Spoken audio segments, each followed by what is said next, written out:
All right, guys, welcome back to Rome Reviews. I'm Rome, and this is the Xiaomi 17 Pro Max.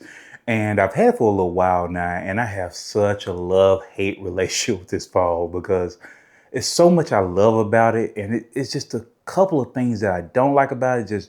But I use it so much that it's making this phone rough for me to daily carry it. But anyway, let's get into it. All right, so first things first, of course, on this phone, we have this huge bright display, and it's one of the bigger displays that I've come across lately. This one is 6.9 inches. It's LTPO, it's AMOLED, it's 1200 by 2608. It has a high resolution, 120 hertz, a high refresh rate. And it has the hole punch camera, which is a 50 megapixel camera. And continuing with the cameras, you have your triple 50 megapixel camera setup on the back, your main, your telephoto, and your ultra wide. And I addressed this in an earlier review, but I'm going to talk about it again in a moment with the ultra wide, but we'll get there. We'll get there. But anyway, it is a packed phone, so nothing out of the ordinary for flagship phones these days. Just a huge phone. And I forget that you have to go to my device on the Xiaomi. So you have your 7,500 milliamp hour battery on here, and it holds up extremely well, extremely well. And like I said before, the resolution and the 6.9 inch screen, 50 megapixel front, 50, 50, 50 on the back. So it's a packed powerhouse. I mean, it's really packed. You have your Snapdragon 8 Gen 5 mobile on here. I mean, it's a packed device. So let's get into it. On here, there's no special buttons or anything like a lot of the different companies are going with. You have your power, you have your volume rocker, nothing on top, clean all around. And then you get to your bottom, you have your USB-C, your speakers, and your SIM tray, and a mic, of course, so on and so forth.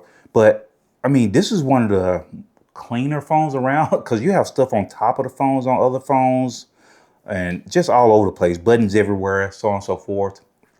But let's get into, you know what? Let's start with HyperOS. I have a love-hate relationship with this OS because it's packed, but it seems like stuff is just all over the place for me. So when you, like, for instance, like on every other phone, you have a about section. But on here is my device, which isn't too bad because it makes sense. It's my device, so it's going to tell you about your device. But when you go to update, I had to first stumble across this, and no, actually not stumble across it. A comment was left on one of my videos that told me, hey, just tap on the Xiaomi HyperOS and they'll check for an update. So, okay. And a lot of people will get notified of updates. The average person doesn't go looking for updates. They get notified, hey, you have an update available. I check for updates constantly. So it was weird. That one threw me off. And personalization, you have your icons here and that works. And then you have your style. You go in a little bit deeper, which is weird. I don't know what's up with this screen. It feels more like a waste, like an additional menu that you really don't need. When you go in here, let me go back into icons again. I would think you would see this screen immediately as opposed to this screen. It just feels like wasted space. And there's a lot of this throughout HyperOS. It just feels weird. But yeah, it's fine. But outside of that, you do have a decent amount of customization options. And I would say that this is one of the phones that's stronger with the depth options that you have on here, where you see how Batman is popping in between the numbers and stuff like that. And then you have your AI features, which I think sometimes it works, sometimes it doesn't. It seems like it's working this time.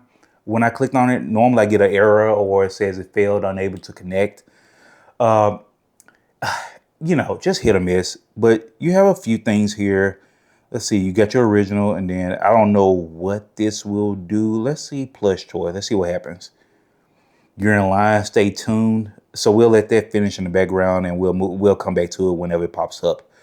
You have your blur effect here, but you really don't have a lot of options on customizing your home screen from this screen. It's just kind of weird. Okay, you have your effects here.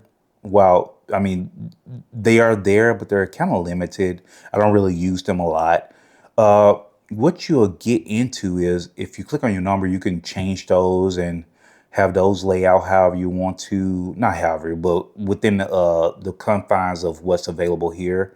Oh, it looks like it worked. That's actually pretty cool when it does work. That's neat.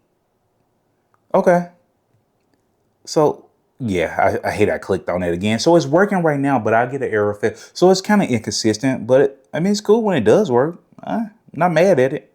Generate, and we'll come back to it in a moment. But yeah, so unlike a lot of different OSs, you have your always on display, and this screen is normally where you manage everything on some of the other OSs.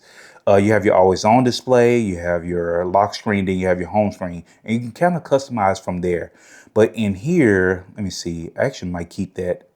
It's still generating. All right, finished. I mean, that's fine. I kind of like the other one more, but we'll apply that for now and keep moving. And then you have your lock style, and then you can customize your lock screen from here. And then you can apply these and then edit them to look how you want. Then you have your themes, of course. And it'll save, if you edit one of your main themes, it'll save it in here, as you can see right there in the background. And then you can go in and customize from there and so on and so forth. Like I said, I feel like this is a wasted screen. You have your fonts, you're always on display, notifications and stuff there. So you see how always on display? This is another thing I was talking about. You see how that looks?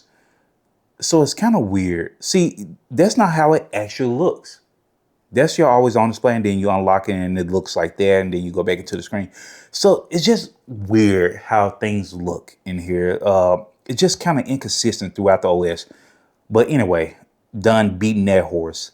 Let's move on. And as far as battery life goes, let's go ahead and jump to battery really quickly. The battery holds up extremely well. You're gonna see that ridiculous number on here because I've been carrying two phones. I have this phone and I have the Find N5. So that's a ridiculous number. I'm not using this phone constantly, but when I did, or when I do, the battery will easily last a day and a half, 2 days. So they've really optimized the OS really well on here, and the charging. Let's say the battery drained quickly. I mean, you get maybe a day out of it. You can charge this phone up in 30 minutes from 0 to full in 30 minutes, between 30 to 40 minutes. So nothing crazy. It's pretty much standard these days on the Chinese phones where the charging is crazy fast. And I say Chinese phones because recently I pulled out the Google Pixel 8 Pro that I have, and that thing charges insanely slow. I forgot about that. That was my main phone before I started doing the YouTube thing, and I forgot how slow that battery charges. It's crazy. But anyway, back to this phone. Okay, so we're going to talk about the cameras, and then we'll get into the things that I'm just not fond of. And one of them is looking at me right now. I love the screen, but I have a love-hate relationship with the screen. But anyway, the cameras, the 50 megapixel beasts on here. I call them beasts because even though they're 50 megapixel, and while these different companies are throwing 200 megapixels cameras on their phones, the 50 megapixel is more than enough to do the job. I mean, they hold up extremely well. I use this camera for everything. I take pictures of just random things on here, and they are extremely consistent. And I have grown to love Xiaomi's color signs that they apply to the photos. I mean, they're really good. And I'll pop those up on your screen in a moment. But the cameras hold up really well. Even the selfie cameras, even though I don't use them a lot, because I'm not really a selfie guy, but I use them quite a bit, and they hold up really well. So nothing crazy. I'll let you guys look at those, and then we can get into the things that I'm not really fond of on this phone.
All right, guys, I said I was going to talk about it really quickly, so I won't spend a ton of time on it. But in one of my earlier videos, I mentioned the ultra wide camera and its placement.